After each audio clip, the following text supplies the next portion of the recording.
Welcome to Nourishing the Mother, an inspired conversation space between Bridget Wood and Julie Tenner on the journey of motherhood through the common thread of parenting, relationship, and sexuality as a path to consciousness. We keep our conversations honest, our experiences real, and our philosophies exploratory. We believe that in order to raise incredible humans, we first have to raise ourselves. We know that in order to rock the family, you've got to nourish the mother.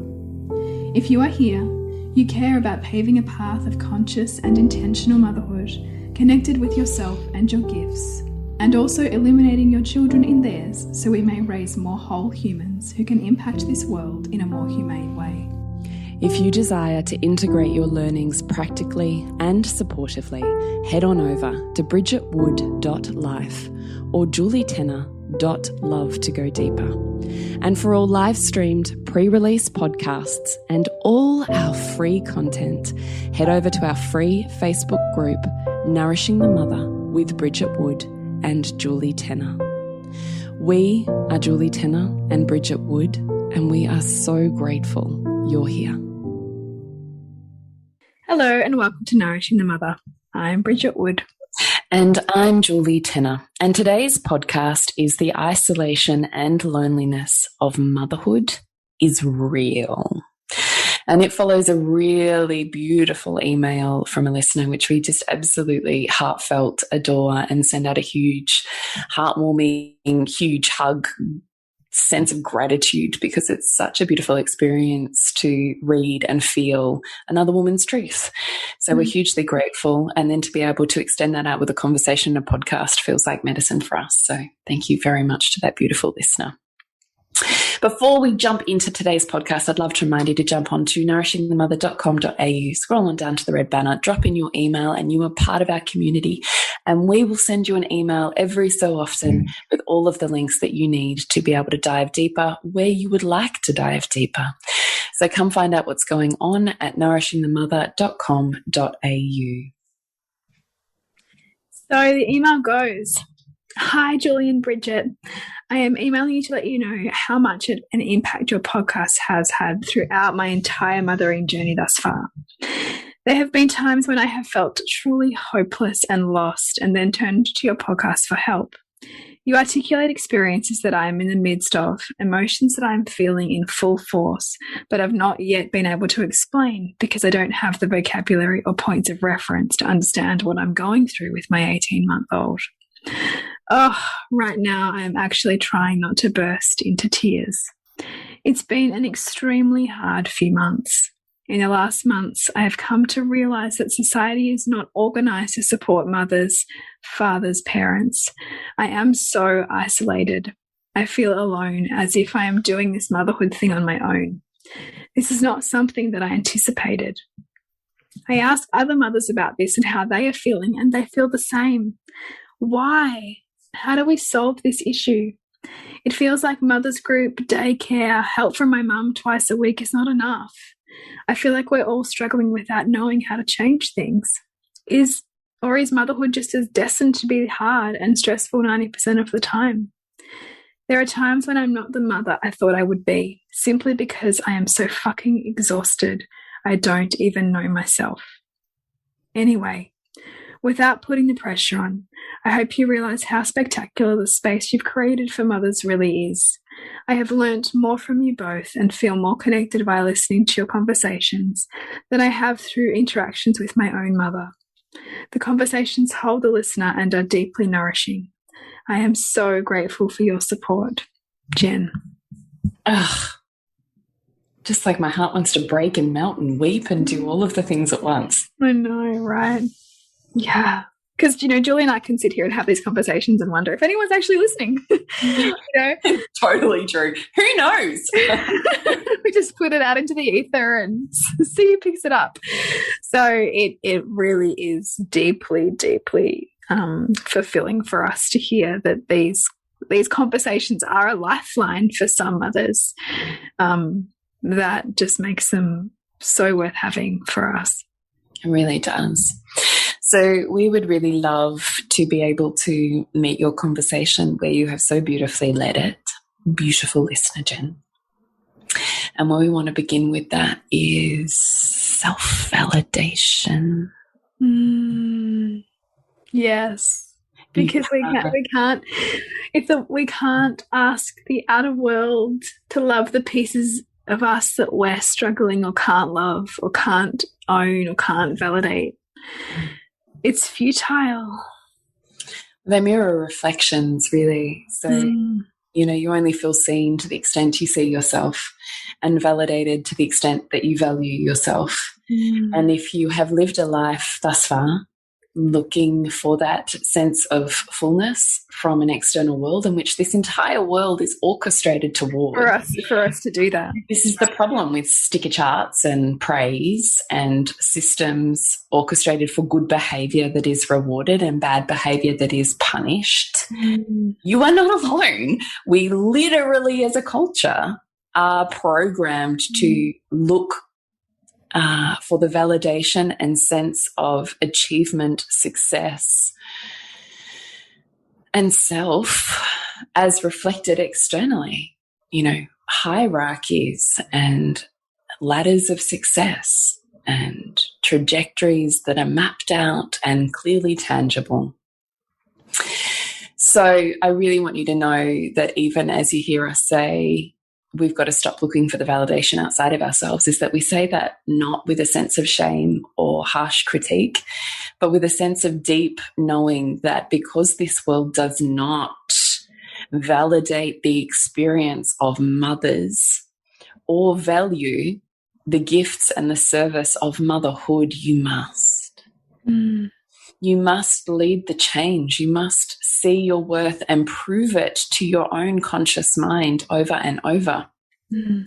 Because or else that fall from being orchestrated into a system of good girl, bad girl, and receiving praise at school and praise from peers and praise from parents and praise from boys and praise from professors and praise from family as you get the whatever job that you have trained to get, and then praise from the manager or from your boss, and you become trained to look for that sense of self and validation literally outside of you. So then you come to motherhood and there is no boss and there is no one saying good job. And really 98% of the work you do, no one sees. We are setting mothers up for a pretty significant fall. Enormously so. And that is also, I think, why so many mothers who may not even like their jobs, value their jobs, really want to leave their children when they're really little do, because at least in a job, someone's going to see them, right? And the work of mothering is both deeply undervalued and often intensely challenging. Totally. And so it's like this double-edged sword that if you're not practiced at knowing how to wield in a way that means that you can extract the delight and extract the meaning in what could feel like, breaking open, that it can be really seductive to subordinate to that system that will have you perform for your worthiness. Yeah, exactly. Ouch. So when it comes to, is motherhood just a hard slog all of the time? No, I don't think that it has to be. But if you are stuck in the sludge and the mud, then I would say that you're not seeing the grace and the beauty that is you and your everyday motions. And so before there can be a change in a larger system that sees and supports mothers, there has to be a grassroots movement that begins with you, that begins with, I see what I do. I see the impact I'm having on this world. I value what it is that I'm working so hard at every day, and how I'm stretching and morphing every day and transforming every day. And I bow at the feet of that. And people feel that reverence and that honor from you. You don't even have to say it out loud. They can feel it. And even those people that don't value motherhood, or that, you know, because that's going to happen because we have different value systems. And some of us really value motherhood as like the path of the greatest everything. And just equally so, there's some of us that really do not. And that has nothing to do with motherhood. And that has nothing to do with you. It's just values, specifically tailored to that one soul's growth. So it doesn't mean anything other than that's not the path for that one soul. But it is my path. How do I know that it's my path? Because I'm better when I'm in it.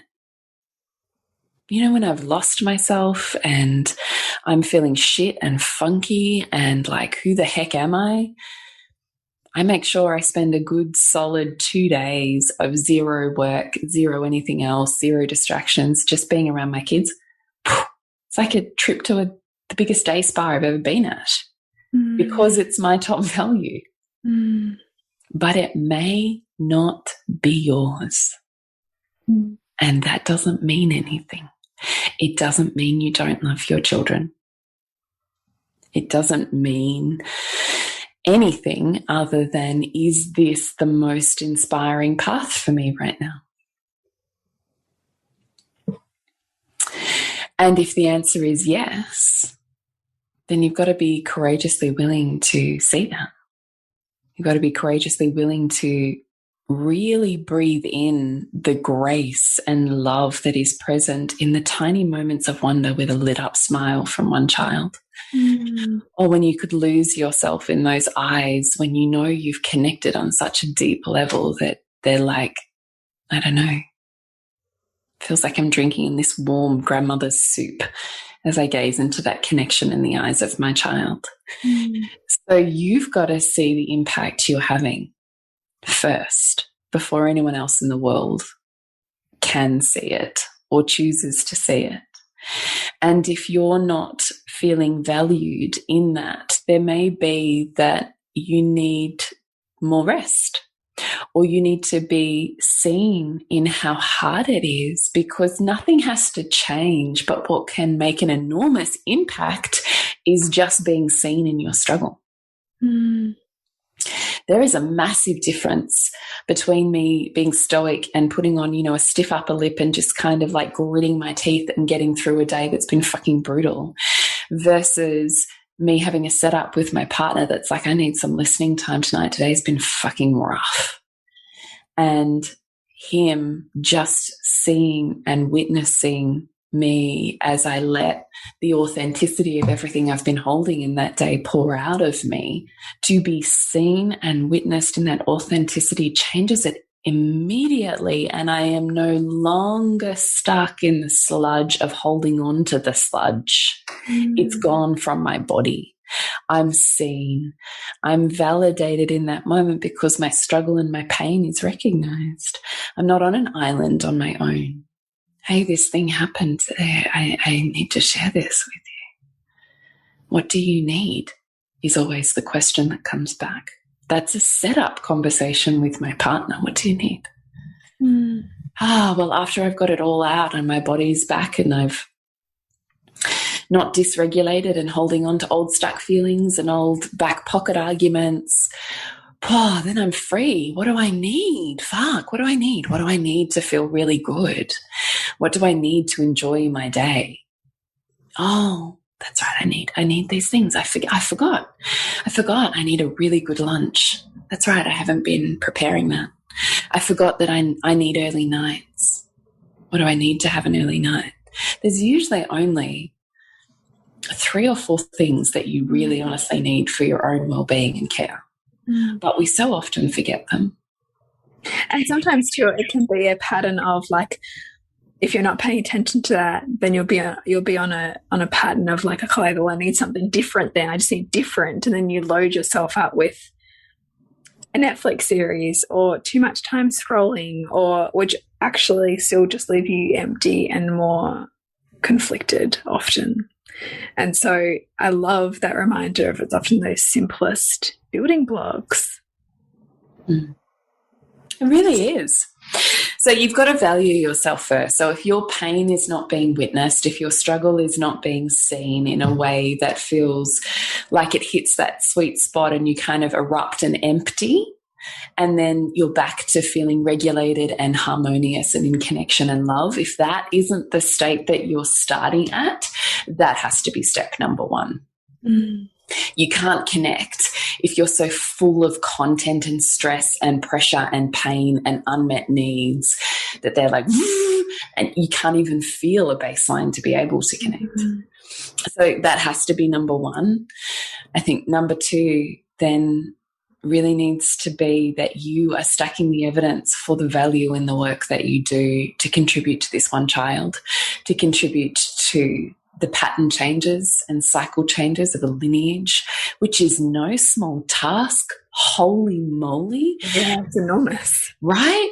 The shit that we are epigenetically programmed with, that we are here in this lifetime that we have never had before, in which we have the freedom and the capacity to change things that have been ingrained, particularly in women, for centuries, is no small thing. When you weep for all the women.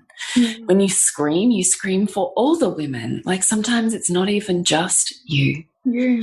So you have to see what you're doing and the impact you're having on your lineage, on every child that comes after you, on your children's children.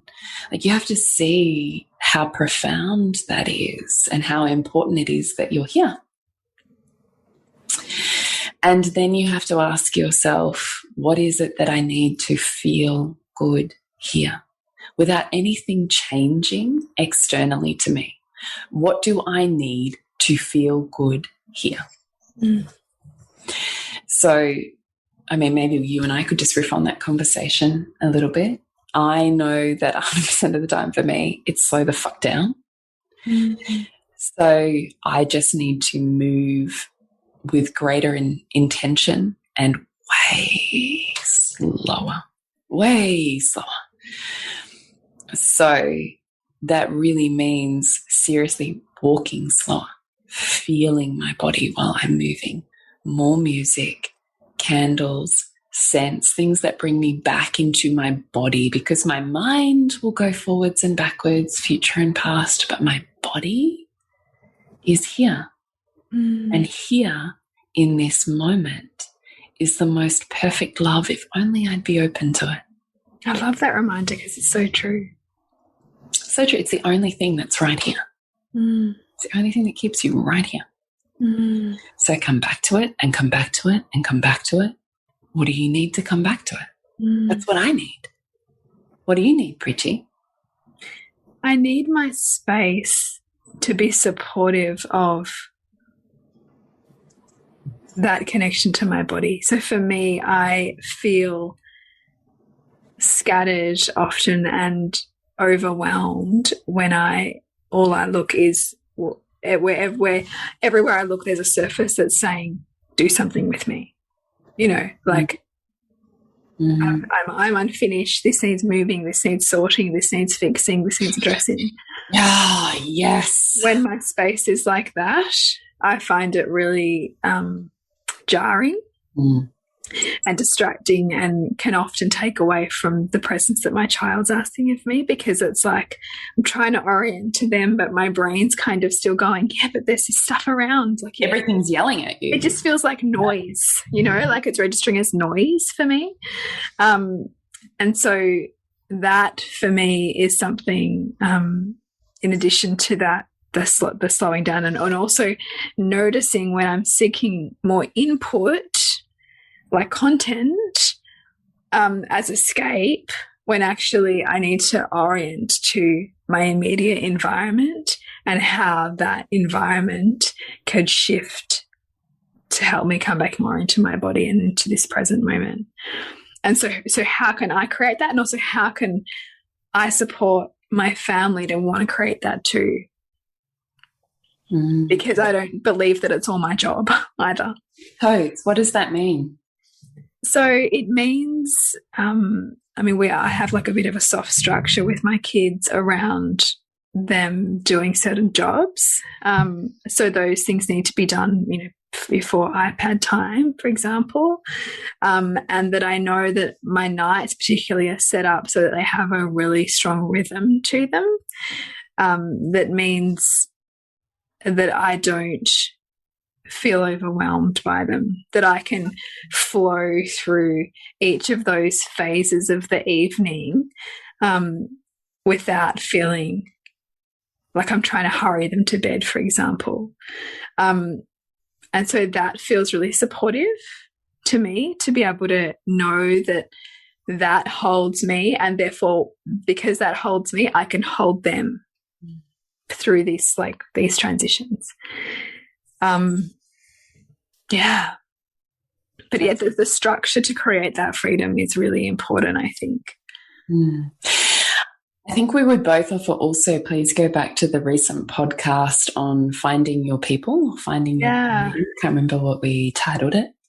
Yeah. It was something like that, wasn't it? I think it was around, finding your community. I can't remember the exact word, but it was all about, you know, the conversation around the absence of the village and therefore where is the village? Because we can long for that physical village of days gone by where, you know, the women washed together and, you know, everything, we cooked together and it was deeply communal. But to be caught in the past like that has our hearts longing and wishing things were different, whereas I think, as you and I love to do, we love to ask, well, where's the new form of that? Like, where is it transformed? Because no energy is destroyed, it's just changing form. So where is the village now?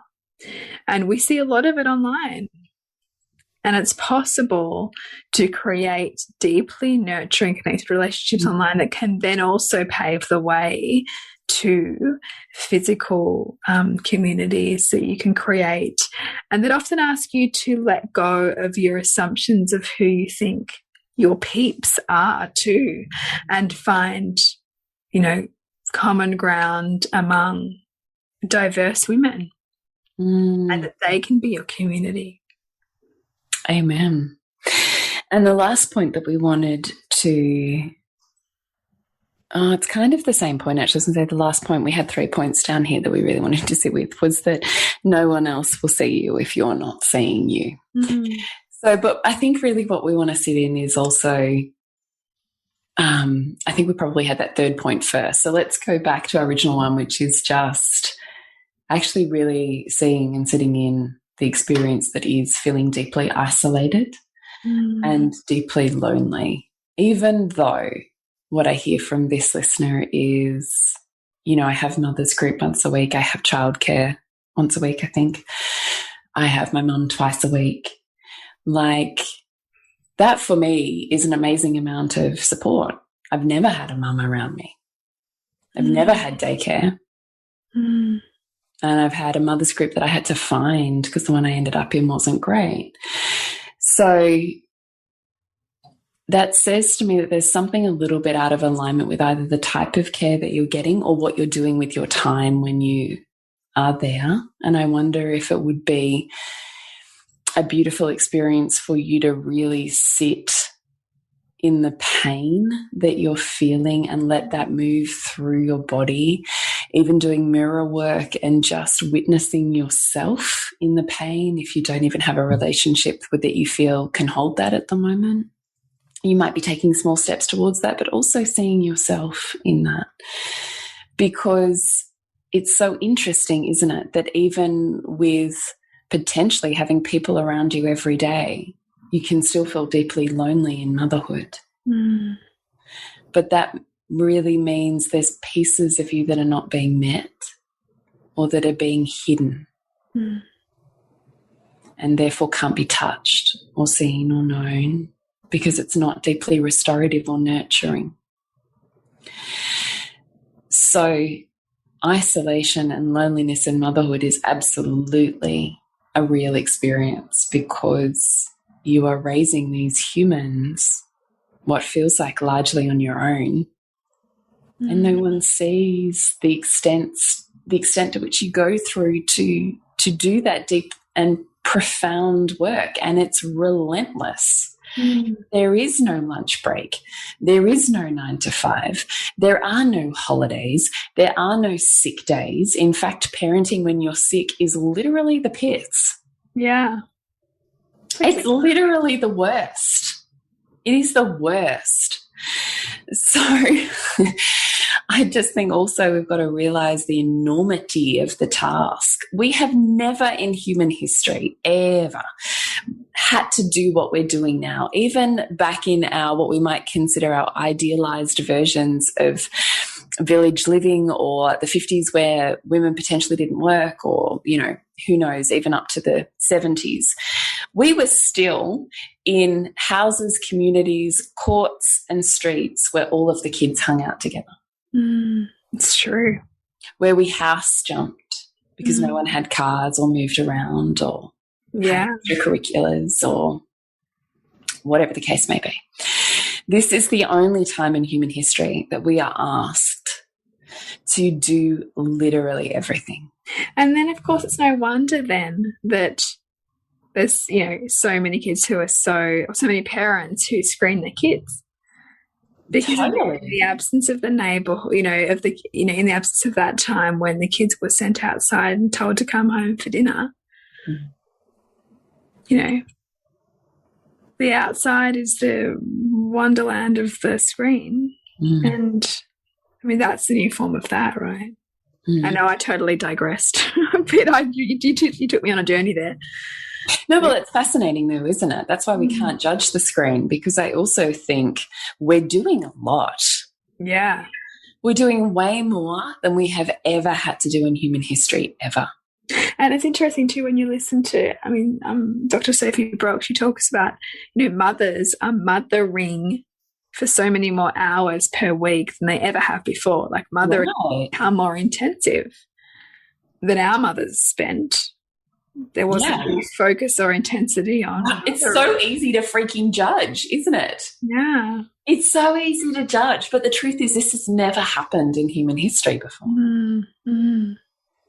So it's okay that you need a break and you need to find what it is that deeply nourishes you, and who it is and what it is that deeply validates and sees your experience, because it has never happened in human history before. Not with your mother, not with your grandmother. It's never happened before. Yeah. So we probably just need to look at motherhood with a slightly different context and lens. I really deeply want you to know that when it really gets hard, just get out of the house. That's the best. Like, honestly, that I remember with my first baby, and like that being just the difference in my day. Totally. And I think most mothers would agree, like it just needing to get out of the four walls. Totally. And also when you have a little child, like a toddler, is to do something that wears them out in the morning. Because often when they've had that chance to be out in nature, or they've had a chance to run around, then their play in the afternoon comes back in. You know, they come and they play differently when they've had that chance to express in the morning. Totally. Out in the morning, home in the afternoon, I think is a beautiful rhythm if that works for you. I just thought of something then, and then it just left my head again. Nope, it's gone. Doesn't matter. It'll come back if it needs to. But I do think we are yet as a society to catch up with the pressures of which motherhood is under now. The mental load is like freaking next level. And then there's all of the tasks, and there is a bar set for motherhood now that again has never existed before. Yeah. Ever. Yeah. Ever. Like if your kids survived in the 70s, that was kind of like fist pumping. We're far beyond survival now. We're into what does it look like to create an optimal human. But that's not one person's task. No, but yet it can feel like it. No, it can feel like it, right? But I just want to have that reflection of it's not. It's not. So the isolation and the sense of loneliness is real because you're spending so much time doing the minutiae of little humans learning and the tasks of cleaning and picking up after someone that can have you feeling like Cinderella.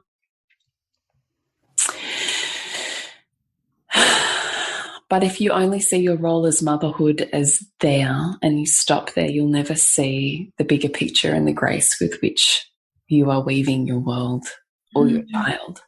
So do you want you to see bigger, see the grace with which you're doing? I think you do that greater when you're out in nature and you're moving around and doing things. I think that gets to be really beautiful to really see and witness your child outside of your home environment, I think is really affirming and really beautiful.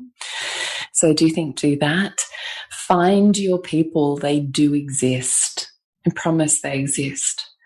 So find them sooner rather than later. If you know you're hungry for connection and community now, go find them and don't stop at the first whatever. Keep searching and searching and searching like you were searching for the love of your life for how many years and with what level of intensity. Search for the women who hold your heart and save your soul with the same valor. Because it is women, particularly mothers, who will save you over and over from the desperation that is loneliness and isolation. And I don't think we need that more than at any other time than we need it now in, COVID and post-COVID. So please go and find those people. Please know that the feelings associated with being unseen and unheard and unappreciated in the everyday slug and just the mental load of motherhood that we see that and we get that. But we really want you to see that and get that for you too, so that you're able to balance your nourishment, I think, on the other pillar. That's beautiful advice. Is there anything you want to add to that? I just really want to see you. I just really want every mother who listens to this, who finds herself in that place, is to just take this conversation that we're offering here as our way of saying that we really see you in it and feel you in it and know the depths of that often too through various parts in our mothering, and no doubt we'll meet it again. But it is often for us a beacon home to what we need. What do I need right now? Where am I not seeing myself right now? How could I see more than what I'm seeing right now? Knowing that we're just always filtering our reality, always. And so how could we see this differently? More expansively? So we would love to know how this conversation has touched you in your experience. And indeed, if you would like us to take it further and perhaps you have other questions or comments, and that might lead on to another conversation. So please reach out to us at Nourishing the Mother on Facebook and Instagram, nourishingthemother.com.au, or email connect@nourishingthemother.com.au. And connect with you, Bridget. Is bridgetwood.life, and you, Jules? Is julietenner.love. Remember to nourish the woman to rock the family. And we'll see you next week when we continue to peel back the layers on your mothering journey. Thank you so much for listening. We literally couldn't do this without you. Please share this podcast with anyone you think it would be medicine for. If you desire to integrate your learnings practically and supportively into your life, then head on over to bridgetwood.life or julietenner.love to go deeper. And if you feel like giving back a little to this free content, please rate us on iTunes or Facebook, all of which helps the podcast reach more mamas who need this type of tonic for the soul.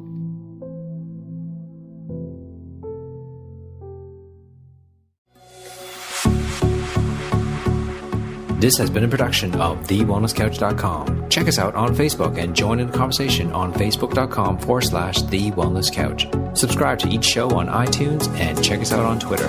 The Wellness Couch, streaming wellness into your lives. Whilst the Wellness Couch presenter endeavor to provide accurate and helpful information to their listeners, these podcasts cannot take into account individual circumstances and are not intended to be a substitute for health and medical advice from a qualified health professional. You should always seek the advice of a qualified health professional before acting on any of the information provided by any of the Wellness Couch podcasts.